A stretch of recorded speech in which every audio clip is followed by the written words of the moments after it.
பொதுவாக பண்டிகை நாட்களில் சுற்றுலா தலம் போன்ற பொதுமக்கள் பார்வைக்கு இருக்கும் இடங்களில் குப்பைகள் அதிகம் சேருவது வழக்கம். அதுவும் பொங்கல் போன்ற நீண்ட விடுமுறை நாட்களில் மக்கள் அதிகம் கூடுவதால் அதிக குப்பைகள் சேரும். அதிலும் மெரினா கடற்கரை போன்ற இடத்தில் தூய்மை பணி என்பது கடினமான சவாலாக இருக்கும். இதனை கருத்தில் கொண்டு பல்வேறு இடங்களில் குப்பை தொட்டிகள் அமைத்தாலும் குப்பைகள் அதிக அளவில் கீழே சிதறியும் பொதுமக்களால் வீசப்பட்டும் வருகிறது. அதனால் சென்னை மாநகராட்சி புது ஐடியாவை கையில் எடுத்துள்ளது. பொங்கல் பண்டிகையை முன்னிட்டு சென்னை மெரினா கடற்கரையில் ஆயிரக்கணக்கான மக்கள் திரண்டதால் டன் கணக்கில் பிளாஸ்டிக் உள்ளிட்ட குப்பைகள் சேர்ந்தன.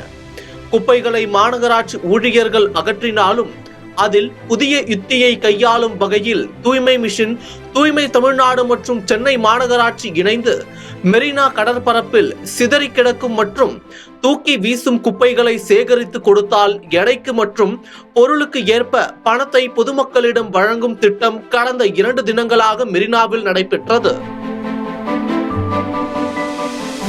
அதன்படி பிளாஸ்டிக் பாட்டில்கள் 1 கிலோ 15 ரூபாய்க்கும், பேப்பருக்கு கிலோ 4 ரூபாய்க்கும், அட்டை பெட்டிகள் கிலோ 8 ரூபாய்க்கும், கண்ணாடி பாட்டில்கள் கிலோ 1 ரூபாய்க்கும், அலுமினிய பொருட்கள் கிலோ 45 ரூபாய் வரை நிர்ணயிக்கப்பட்டது.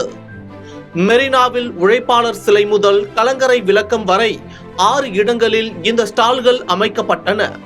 பொதுமக்கள் பயன்படுத்தும் பொருட்களை தூக்கி வீசாமல் குப்பை தொட்டிகளிலோ இதுபோன்ற இடத்தில் ஒப்படைத்தால் நகரம் தூய்மையாக அமையும் என்று தூய்மை மிஷன் அமைப்பினர் தெரிவித்தார். வணக்கம்.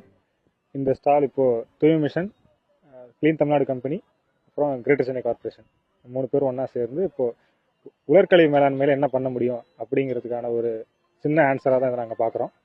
இது எப்படின்னா, இப்போது காணும் பொங்கல் நேரத்துலேருந்து மக்கள் கூட்டம் இங்கே மெரினா எல்லாருக்கும் தெரியும் எவ்வளோ கும்பல் வரும்னு.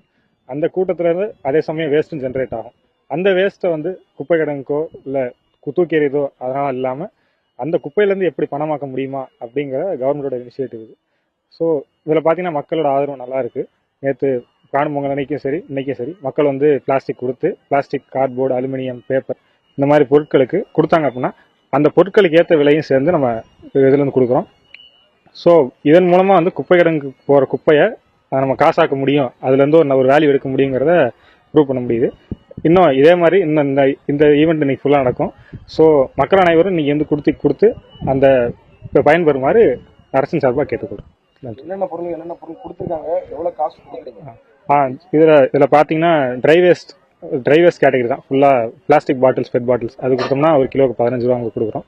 கிளாஸ் பாட்டில்ஸ் கிலோவுக்கு 1 ரூபான்னு கொடுக்குறோம். காட்டன்னா அந்த அட்டை பெட்டி கிலோ 4 ரூபான்னு கொடுக்குறோம். ஸோ இந்த மாதிரி ஒவ்வொரு வேஸ்ட்டு ஒரு காஸ்ட் இருக்குது. ஸோ அந்த காஸ்ட் பேஸ் பண்ணி பே பண்ணுறோம். எந்த அளவுக்கு மக்கள்கிட்ட அவேர் இருக்குன்னு மக்கள் மத்தியில் இன்னும் சார்ந்த விழிப்புணர்வு அதிகமாக வரணும். வரும்போது தான் வந்து குப்பையிலையும் வந்து ஒரு வேல்யூ இருக்குது, பணம் பார்க்க முடியுங்கிற ஒரு இதை கொண்டு வர முடியும். ஸோ அதோட முதல் படியாக தான் நாங்கள் இதை பார்க்குறோம். ஸோ மக்களோட பங்களிப்பு இன்னும் அதிகமாக இருக்கிறதுக்கு இதுவும் நல்ல சக்ஸஸ்ஃபுல்லாக இனிஷியேட் போகும்னு நினைக்கிறோம். என்னென்ன ஸ்பாட் இங்கே மெரினாவில் மொத்தம் 6 ஸ்பாட் இருக்குது.